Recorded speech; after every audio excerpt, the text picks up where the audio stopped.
Hai gengs, welcome to Balance Up, podcast di mana kita ngobrol seru tapi juga bermakna. Hari ini kita akan bahas gimana sih jadi mahasiswi yang gak cuma pintar akademis tapi juga pintar ngatur dunia akhirat.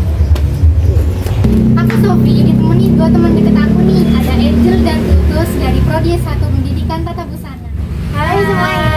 Yuk langsung aja.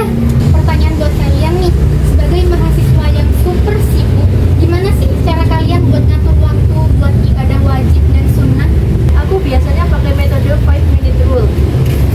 Seperti dalam Quran surat Al-Muzammil ayat 20 yang artinya sesungguhnya Tuhanmu mengetahui bahwa engkau berdiri sholat kurang dari 2/3 malam.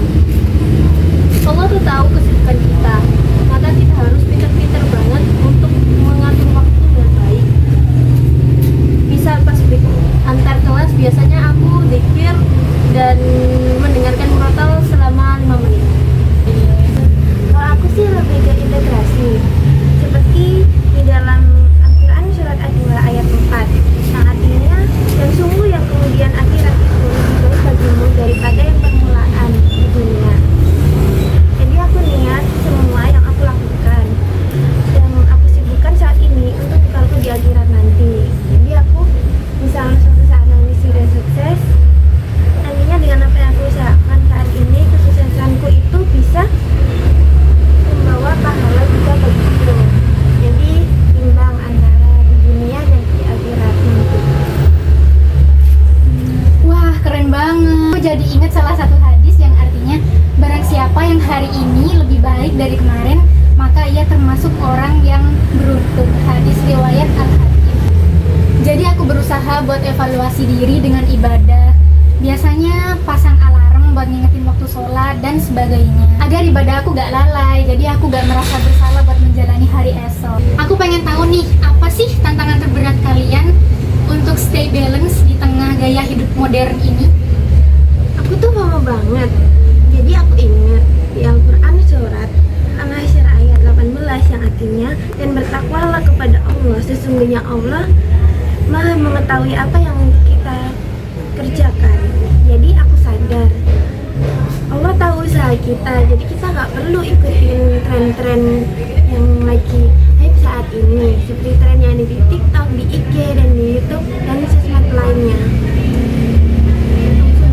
Aku sering dijudge karena sok religius, tapi aku memegang Quran surat Al-Kahfi ayat 28 yang artinya dan janganlah kamu ikuti orang yang hatinya telah kami lalaikan dari minat kami. Jadi aku lebih memilih lingkungan yang mensupport aku untuk selalu religius. Nah, itu penting guys. Seperti dalam surat At-Taubah ayat 105 yang artinya, dan katakanlah, bekerjalah kamu maka Allah akan melihat pekerjaanmu. Jadi selama kita benar, gak perlu takut dijudge. Bagi dong tips dan trik kalian buat hidup seimbang. Yang pertama, utamakan yang wajib dulu. Sesuai Quran surat Al-An'am ayat 162, sesungguhnya sholatmu, ibadahmu, hidup dan matimu hanya untuk Allah. Yang kedua, cari komunitas yang suportif. Sesuai sabda Rasulullah SAW, agamamu sesuai dengan teman dekatmu. Hadis riwayat Abu Dawud. Kalau aku pakai to-do list plus dengan prinsip Quran surat Al-Insyirah ayat 7. Maka apabila kamu telah selesai dari suatu urusan, kerjakanlah dengan sungguh-sungguh urusan yang lainnya. Jadi dunia akhirat sama-sama seimbang. Wih, bermanfaat banget nih guys caranya buat kita. Kesimpulannya, jadi mahasiswa yang balance itu gak harus perfect. Allah berfirman dalam Quran surat Al-Baqarah ayat 286 yang artinya Allah tidak membebani seseorang melainkan sesuai dengan kesanggupannya. Oke, kayaknya kita udah sampai di penghujung acara nih. Terima kasih buat Angel dan Tutus yang udah nemenin aku di sesi kali ini. Semoga kedepannya kita bisa menjadi mahasiswa yang balance antara dunia dan akhiratnya. Selamat